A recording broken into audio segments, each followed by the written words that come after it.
The fluorescent lights of the CIA facility in Virginia hummed their familiar mechanical song on a Thursday afternoon in the autumn of 1987, casting the small interrogation room in institutional white.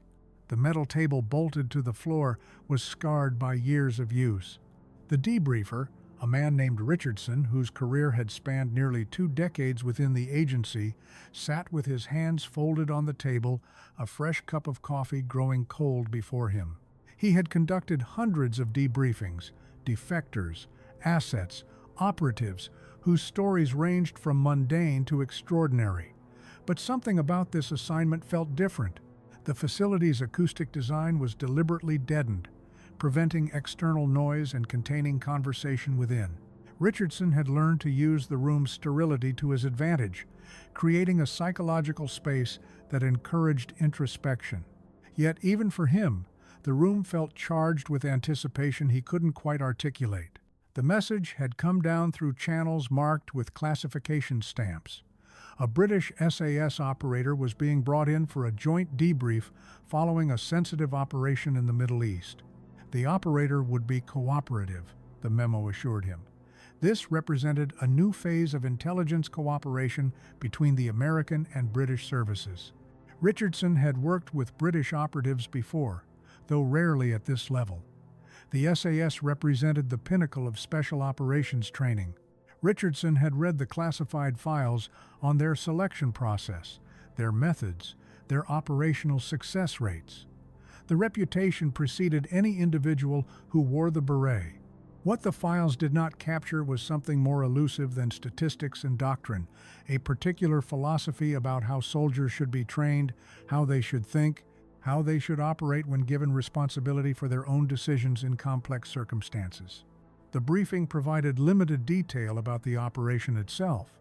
It had involved a high-stakes extraction in contested territory, with multiple allied nations contributing personnel.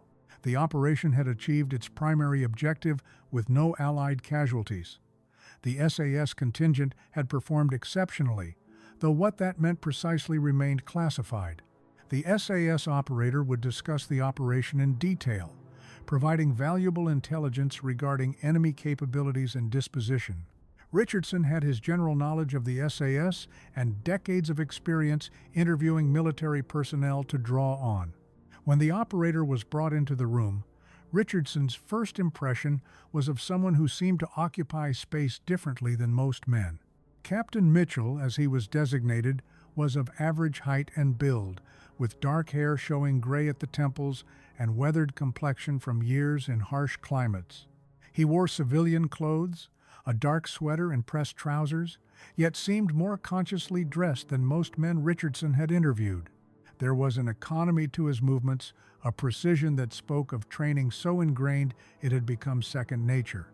When he sat down, he pulled the chair out with one smooth motion and settled with the posture of someone who had learned not to add to his discomfort through careless positioning. Richardson studied Mitchell's face as the preliminaries were arranged, security protocols, classification ground rules. Mitchell's features suggested intelligence and a weariness that came not from lack of sleep, but from accumulated weight of experiences demanding constant attention. His eyes were attentive but not aggressive, focused but not hostile. Richardson had learned to read such things in people's bearing, to develop intuition for truthfulness or evasion. Mitchell's bearing suggested genuine cooperation coupled with absolute composure. No tension in his shoulders, no anxiety in his eyes. Yet neither was he casual or comfortable. Instead, he seemed in a kind of professional readiness, prepared to discuss whatever needed discussing, neither eager nor reluctant, simply present and ready. Richardson introduced himself and outlined the parameters of their discussion. The operation had involved extraction of a high-value asset from a compound in northern Iraq, requiring careful coordination between American and British Special Operations Forces. Richardson wanted a detailed narrative from the British perspective, events, decisions, observations that would provide context to the broader intelligence picture. Mitchell nodded. His voice carried the clipped precision of a British military officer, each syllable measured and distinct. Richardson explained that he would be taking notes, asking clarifying questions, and returning to particular points for additional detail. There were no judgments about performance, only interest in understanding what had actually transpired, what had been observed, what had been learned. He wanted Mitchell's perceptions and observations, not just facts and figures. What had the operation felt like? What had surprised him? What had been different from anticipated? Richardson had learned that the most valuable debriefings came when subjects provided the interpretive and perceptual layer that surrounded the facts. What struck Richardson was not what the operator said, but how he said it. Richardson asked Mitchell to walk him through the initial approach to the target location, from insertion point through movement to objective. Mitchell paused, his eyes moving slightly upward, as if reviewing events like a film projected above his head. Then he began to speak, and what emerged was a narrative so precisely constructed, so meticulously ordered in detail and progression, that Richardson found himself taking fewer notes than usual. The account unfolded with the clarity of something already written and rehearsed. Mitchell described insertion in terms of specific grid coordinates, weather conditions, time hacks at each waypoint, and visual obstacles. But he wove these elements into a narrative that conveyed not just factual content but sensory reality. He described how the night had felt, not warm, but with a particular coolness at altitude and season. He noted the terrain's texture, how ground had been harder in some places, softer in others, affecting pace and movement. He observed that insects at this location and season differed from anticipated intelligence, creating a sensory environment distinctly different from what the team had prepared for. Richardson noted that the operator did not brush aside these differences as minor obstacles. Instead, he seemed to have registered them with the precision of someone trained to notice everything, to file away every observation regardless of apparent significance. In special operations, inconsequential details often proved critical. This attention to the marginal appeared almost automatic. Mitchell would begin describing movement, pause as something occurred to him, and add a small observation, the exact position of a guard, the slight angle of his stance, and what it suggested about alertness. That one security officer wore a watch, suggesting possibilities about the intelligence and resources available to local commanders. This habit of adding marginal details without prompting suggested Mitchell's mind was operating in a particular way, registering what others might filter out. As the debrief progressed into tactical aspects, Richardson's attention was captured not by substance but by manner. The operator never spoke in generalities. He never said something had been difficult without specifying what made it difficult: physical obstacle, timing constraint, intelligence uncertainty. He never assessed someone as acting well or poorly without providing specific observations. When describing team actions, his characterization was framed in observable behavior rather than interpretation. He would note the corporal's rate of fire decreased by an estimated 30% when he shifted position, which was consistent with the angle of fire constraint and the requirement to avoid hitting the secondary asset, rather than simply noting that the corporal had adapted well to changing circumstances. Richardson began to understand that what he was witnessing was not simply a soldier describing a military operation. It was the product of particular training, a psychological conditioning engineered to produce soldiers who could observe themselves and their environment with the clarity normally reserved for external observers. The SAS operator had been trained to act while simultaneously noting what he was doing, how he was doing it, what environmental constraints existed, what decisions he was making, and on what basis. This mental habit was so thoroughly ingrained that Mitchell engaged in it automatically. Richardson's experience with other military personnel provided stark contrast. Most soldiers provided impressionistic and interpretive accounts, filtered through emotional reactions. They would describe what they felt, what they feared, what seemed significant, shaped by subjective reactions. Mitchell had been trained to separate emotional reaction from observational component, to maintain detached awareness while fully engaged in action.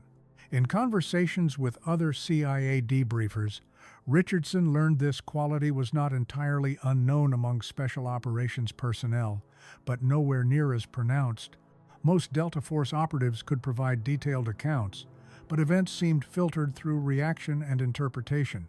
With Mitchell, there was a sense of layers of observed reality being laid out for examination, observed fact upon observed fact, with interpretations offered distinctly and separately, supported by reference to underlying observations. The debrief moved into the most sensitive phase, the actual extraction of the asset and exfiltration from the compound. Richardson expected some reticence due to operational security. Instead, Mitchell's account became even more detailed and precise. He described the moment of contact with the asset with clinical precision.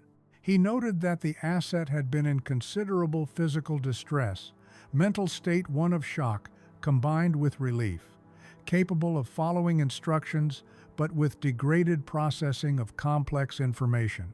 Mitchell described how the team approached the asset, specific words used to confirm identity and establish credibility, physical positioning employed to move the asset while minimizing vulnerability to counterfire. The asset had been restrained initially through verbal instruction and physical positioning. Once he understood he was being extracted, his compliance increased noticeably. Most striking was Mitchell's account of decisions during exfiltration, when the team encountered unexpected resistance from a secondary position not identified in pre-operation intelligence. Rather than describing this as crisis or difficulty, Mitchell laid out the decision-making process with remarkable clarity. He described information available when resistance was encountered, calculations regarding the source of fire and its likely pattern, assessment of how the asset's presence affected tactical options, and the specific choice made regarding response. Most significantly, Mitchell described not just what had been done, but what had been considered and rejected, walking Richardson through alternative courses of action and explaining precisely why each had been judged inferior to the selected course. This mental process revealed something fundamental about how the SAS operator's mind had been shaped. He did not operate through instinct or reflex alone. Rather, he engaged in rapid but genuine decision-making, accessing a framework of principles and considerations that allowed him to evaluate options and select advantageous courses of action, even under extreme time pressure. When Richardson asked how he had managed to think through such complex alternatives in what must have been seconds, Mitchell's response was notably different. For the first time, he seemed at a loss for words, trying to articulate something that had become so automatic it was difficult to consciously examine. Mitchell explained that the decision-making framework was instilled through selection and training. The SAS selection course was designed to identify men whose minds operated in a particular way, men who could compartmentalize, who could separate emotional or reactive components of fear from the cognitive work of problem solving. The training that followed was designed to reinforce this capacity, to create an environment in which operators were forced repeatedly to make decisions under incomplete information, physical stress, and time pressure until rapid decision-making became as automatic as walking. After sufficient repetition, the decision-making process became almost invisible, something that happened without conscious effort, much like a chess master who sees the board and immediately grasps promising moves without needing to consciously evaluate each possibility. Mitchell elaborated that the selection course lasted several weeks, perhaps longer than comparable special operations selection in other nations, and was characterized by extreme physical and psychological stress designed to break candidates down and reveal what lay beneath the surface. The selection process was designed to push each candidate beyond what he thought his limits were, to force him to continue operating effectively even when every instinct screamed that he had reached the end. The physical component was significant. Long marches with heavy loads, sleep deprivation, exposure to cold and heat, but the psychological component was equally demanding. Candidates were placed in situations where the task seemed impossible, where they had to make decisions with incomplete information about whether to continue or accept that the task could not be accomplished. Many candidates failed not because they were not physically tough enough, but because they gave up, deciding that the cost was not worth the benefit. What made SAS selection different was that it was designed to identify men who would not give up, not just because they were stubborn or driven by ego, but because they could continue to think clearly, to make reasoned assessments about whether to continue or quit, even in extreme distress. The men who passed selection could compartmentalize their physical distress, could set aside the screaming protest of their bodies, and continue to operate on the basis of intellectual assessment rather than emotional reaction. The selection course did not change this capacity. Rather, it identified men who already possessed it, and it reinforced and strengthened the habit of deploying it. Richardson asked whether Mitchell could identify what he was consciously thinking about during moments of high stress. Mitchell paused longer than before, his eyes unfocusing slightly as he seemed to turn inward. When he responded, his words were more tentative, struggling to articulate something that resided partially outside conscious access. During moments of active threat, his conscious attention seemed to narrow to a particular set of variables: the location and orientation of the asset, the position and apparent intentions of the team, the angle and intensity of incoming fire, available cover and concealment, the route to exfiltration. Everything else seemed to fade into the background, and yet the decision-making process was accounting for all that background information, factoring it into rapid adjustments to the plan. It was, he suggested, like driving a familiar route while lost in conversation, where conscious attention is focused on conversation, but one's driving navigates traffic and obstacles and maintains safety. The actions required to drive seemed to happen at a level below conscious awareness, but they were happening and were appropriate to the environment. Mitchell struggled to find words for operating simultaneously at different levels of consciousness. The closest analogy was chess, where a master player might appear to make moves almost intuitively, but where substantial calculation was happening just too quickly to articulate step by step. The SAS training seemed to develop a capacity for accelerated processing, for maintaining a decision-making framework that could operate rapidly and effectively even under extreme stress. The training did not just teach tactics and techniques. Rather, it seemed to teach them a way of being, a way of maintaining functional consciousness and clear thinking even when the body was in extreme distress. As the debrief moved into its later stages, focusing on post-operation observations and broader intelligence implications, Richardson noticed that the operator had begun to show signs of fatigue, not physical fatigue, for Mitchell remained upright and composed. Rather, it was fatigue of sustained conscious articulation, weariness from being forced to examine and verbalize processes that were normally automatic.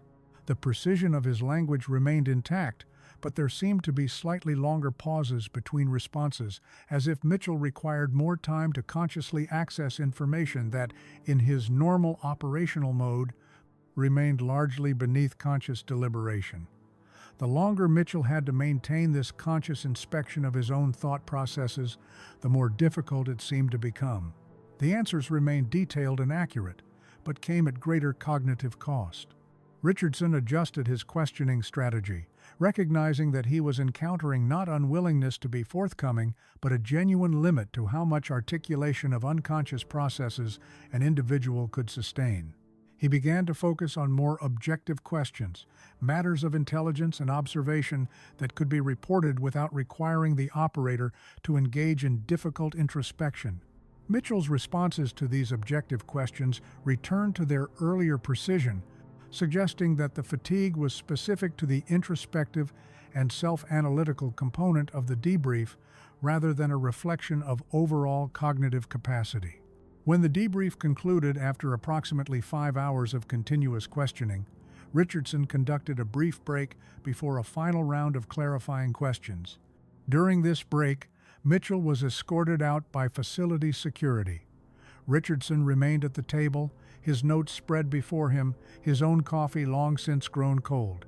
He found himself in that peculiar state of mind that followed intensive debriefings of particularly significant subjects, a state in which his own thoughts seemed disordered and his usual filters and frameworks for understanding information seemed slightly out of alignment. Richardson's notes from the debrief were extensive, covering dozens of pages in his precise handwriting. What struck him as he reviewed them was how much of what he had written concerned not just the content of what Mitchell had said, but the manner in which he had said it. Richardson had made notes about pauses, moments when Mitchell seemed to be accessing information from memory, subtle shifts in emphasis, or changes in voice tone that seemed to indicate different levels of certainty. He had annotated his notes with observations about Mitchell's demeanor, his apparent state of mind, his reactions to particular questions. Richardson rarely did this in other debriefings. Typically, he focused on capturing information being conveyed, on capturing quotes and assertions that could be checked against other sources. With Mitchell, he had found himself compelled to capture something more subtle, something about the process of communication itself, about what it seemed like to be in conversation with someone whose mind appeared to be operating in this particular way. The contrast between what Richardson had expected the debrief to be and what it had actually become struck him with considerable force. He had anticipated that a military officer from an elite unit would describe events in the narrative terms that most soldiers employed: overview of the operation, major phases and key decisions, outcome and implications. The account would be reasonably detailed and accurate, but ultimately filtered through the individual's perspective and priorities. What Richardson had encountered instead was something quite different, suggesting a form of military training that operated at a level of psychological sophistication and deliberateness that Richardson had not previously fully appreciated. Richardson's notes themselves were revealing of the experience he had undergone. His normally precise and economical handwriting became increasingly dense and detailed as the debrief progressed, as if he were trying to capture not just the words Mitchell was speaking, but the manner in which he was speaking them, the pauses, the moments of introspection, the subtle shifts in emphasis, signaling different levels of certainty or analytic confidence. When Richardson reviewed his notes, he found that they contained as much about the process of the debrief as about the substantive content. He had written phrases like seeking language for automatic process, struggling to articulate unconscious competence, accessing memory as though reviewing recorded event, observations that suggested he was trying to capture something about Mitchell's cognitive processes rather than merely recording what had been said. Late into the evening after the debrief, Richardson returned to his office and spent several hours reviewing and organizing his notes, filling in details while they remained fresh. He composed a detailed narrative account of the debrief, capturing as much as possible of Mitchell's account of the operation, and also composed a separate analytical section in which he attempted to describe his own observations about Mitchell as a source and individual. What struck Richardson most as he was writing this section was how difficult it was to describe in professional terms what he had observed. How did one capture in a formal intelligence report the sense of being in conversation with someone whose mind seemed to operate in a fundamentally different way? How did one convey the sense of precision and clarity that had characterized Mitchell's account? Richardson struggled with the language, settling on phrases like exceptional clarity of observation, unusual capacity for self-reflection, notably developed ability to separate emotional reaction from analytical assessment. These phrases seemed inadequate to capture the full scope of what Richardson had observed, but they represented his best attempt at professional articulation. In the days that followed the debrief, Richardson was debriefed himself by his supervising officer regarding the content of the SAS operator's account. He provided the factual information that had been obtained, the intelligence regarding the operation, the asset, and the enemy situation. But when his supervisor pressed him on his overall assessment of the operator's credibility and reliability as a source, Richardson found himself struggling to articulate the basis for the strong confidence he felt in the accuracy of what had been conveyed. The factual content of Mitchell's account could be checked against other information sources compared with accounts provided by American personnel involved in the operation, measured against technical collection and objective data. And indeed, when such comparisons were conducted, Richardson's confidence was borne out. The operator's account proved to be accurate in virtually every verifiable detail.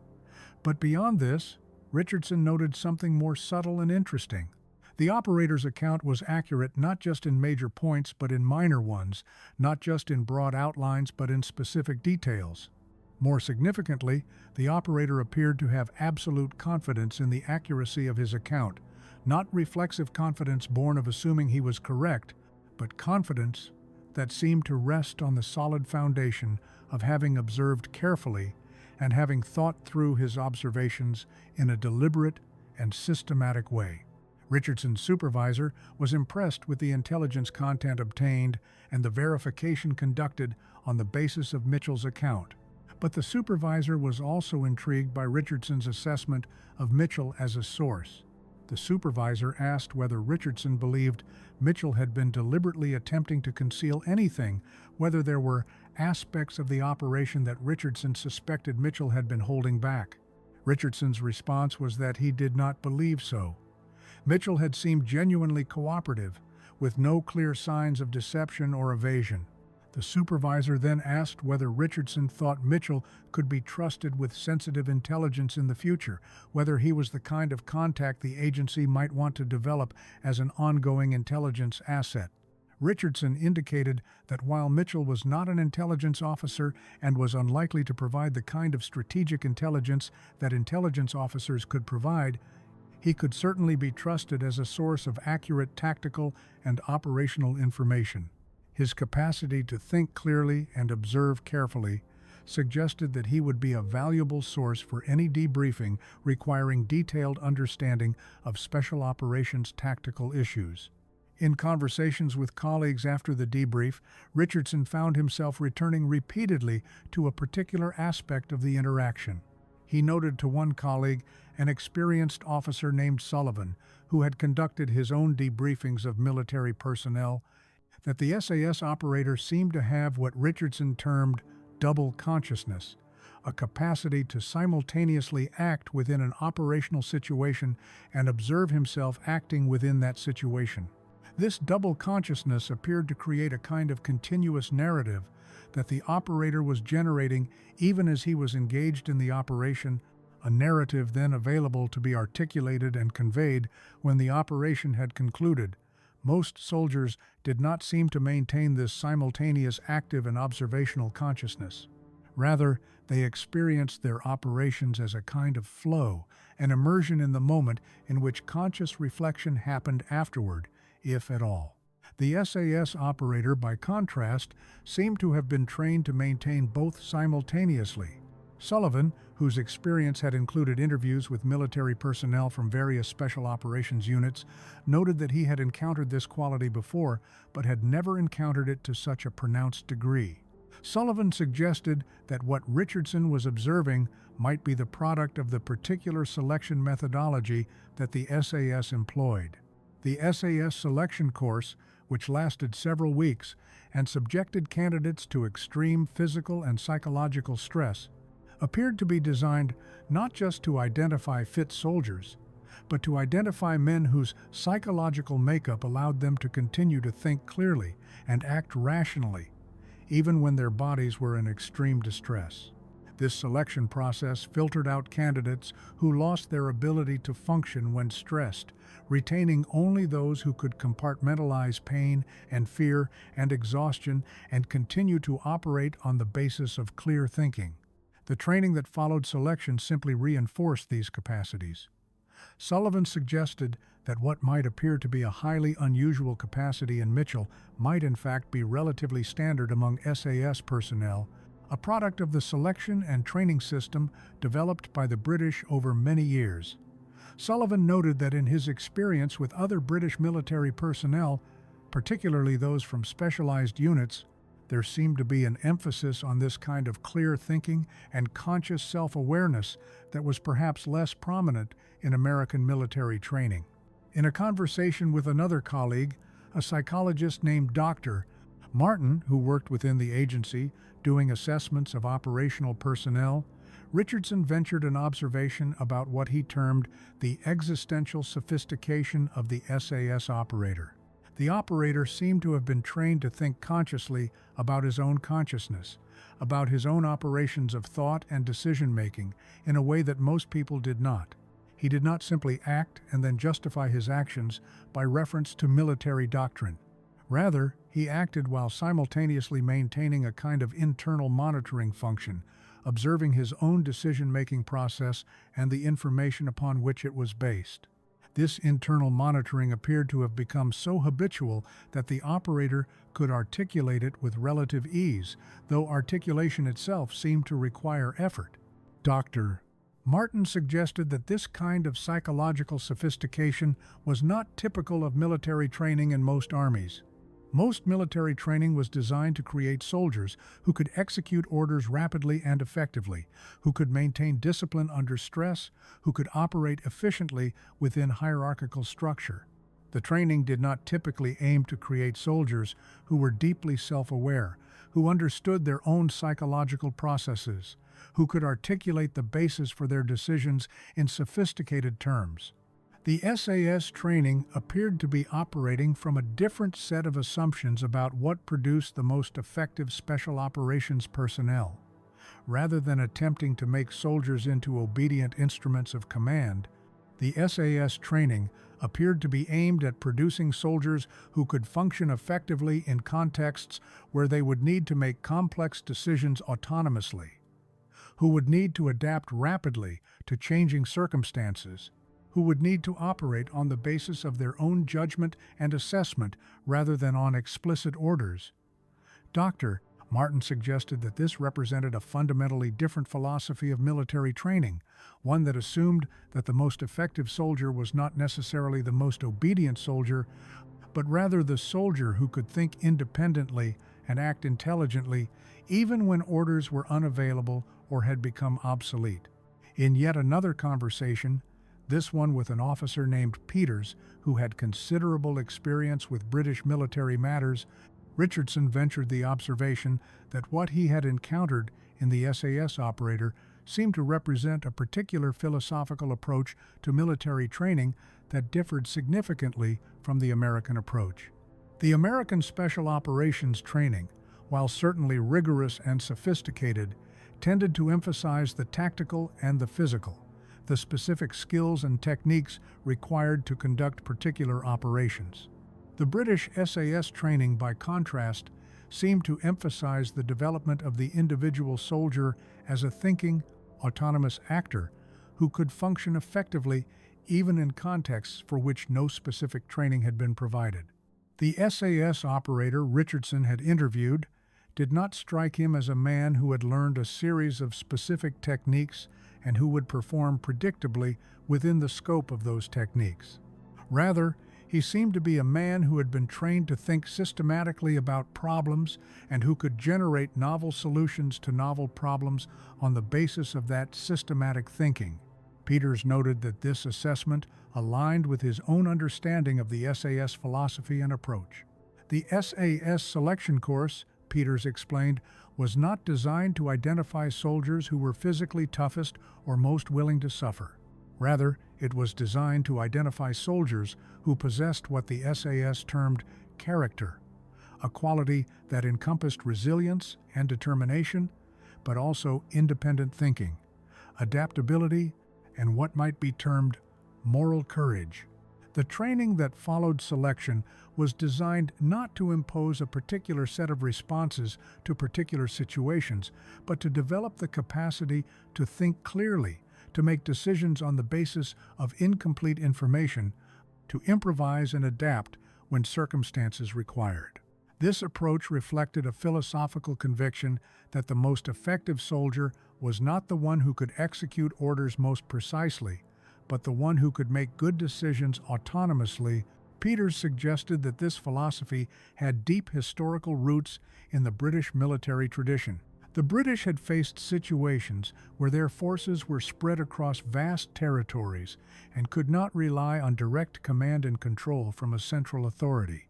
As a result, British military training had long emphasized the development of officers and senior enlisted personnel who could make good decisions on the basis of limited information and without direct guidance from superiors. The SAS represented an extension of this tradition, a commitment to developing soldiers who could operate effectively as independent agents, who could assess situations, make decisions, and take action without needing to wait for orders or permissions from above. As Richardson reflected on the debrief in the weeks and months that followed, he found that his assessment of it continued to evolve and deepen. What had initially struck him as simply the account of a particularly articulate and perceptive military officer gradually revealed itself to be something more significant. The operator's capacity to articulate his observations and decisions in such precise detail reflected training designed to produce not just competent tacticians, but reflective, self-aware professionals who understood not just what they were doing, but why they were doing it, not just that their decisions had worked, but why those decisions had worked. The reports that Richardson filed regarding the debrief noted the intelligence content obtained, the verification of facts regarding the operation, the consistency of the account with other sources of information. But perhaps more significantly, the reports noted Richardson's assessment that the SAS operator could be regarded as an extremely reliable source of information regarding military matters and tactical assessments, not because he was attempting to be truthful, though he clearly was, but because his fundamental approach to observation and thinking was designed to maximize accuracy and clarity of perception. The SAS operator did not describe what he thought had happened. Rather, he described what he had observed and then engaged in careful analysis of what those observations meant. This fundamental commitment to accurate observation and clear thinking appeared to be the product of training and selection, something deliberately cultivated through exposure to the SAS selection and training process. What Richardson noted most memorably in his private conversations with colleagues after the debrief was that the most striking thing about the SAS operator had not been his physical capabilities or his tactical knowledge, though both were considerable. Rather, it had been his psychological sophistication, his capacity to observe himself observing, his ability to articulate his own thought processes, his commitment to accuracy and clarity that seemed to extend even to his account of his own confusion and uncertainty. The operator had not attempted to construct a heroic narrative, to present his own role in an inflated light, to minimize the contributions of others, or to exaggerate his own importance. He had simply described what had happened with the kind of precision and honesty that seemed to reflect a genuine commitment to truth-telling rather than self-promotion. In the broader context of Richardson's career at the agency, the debrief with the SAS operator represented something of a watershed experience. It prompted him to reconsider his assumptions about military training and military professionalism, to recognize that there were approaches to creating effective soldiers that differed significantly from those with which he was familiar. It also provided him with a kind of baseline for assessing the accounts of other military operators, a way of recognizing the particular characteristics of training that emphasized reflection and self-awareness as opposed to training that emphasized obedience and execution. The intelligence value of the debrief itself was certainly significant. The information that the SAS operator provided regarding the operation, the asset, and the enemy situation proved to be of considerable value to the agency. But in many ways, the value of the debrief extended beyond the specific content that was discussed. The experience of interviewing someone who had been trained to observe and think in such a sophisticated and deliberate manner provided Richardson with insights into the kinds of soldiers that effective training could produce.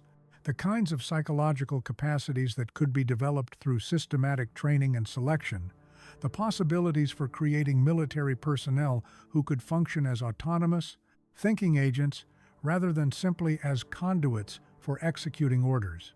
Years later, after Richardson had retired from the agency and was reflecting on his career, he would return occasionally to the memory of that debrief. He found that what stuck with him was not any particular piece of intelligence that the SAS operator had conveyed, though there had been plenty of useful information. Rather, what stuck with him was the experience of being in conversation with someone who had been trained to think and observe with such precision and clarity, someone for whom the articulation of thought and observation seemed to be a natural extension of the thinking and observation itself. That experience had been formative for Richardson, shaping his understanding of what military training could be, what military professionals could become when training was focused not just on the what and how of military operations, but on the why and the thinking behind the operations. The SAS operator, whose name Richardson would never publicly reveal and whose specific operation would remain classified indefinitely, had left an imprint on Richardson's understanding of military professionalism and human capacity that would endure for the remainder of his life.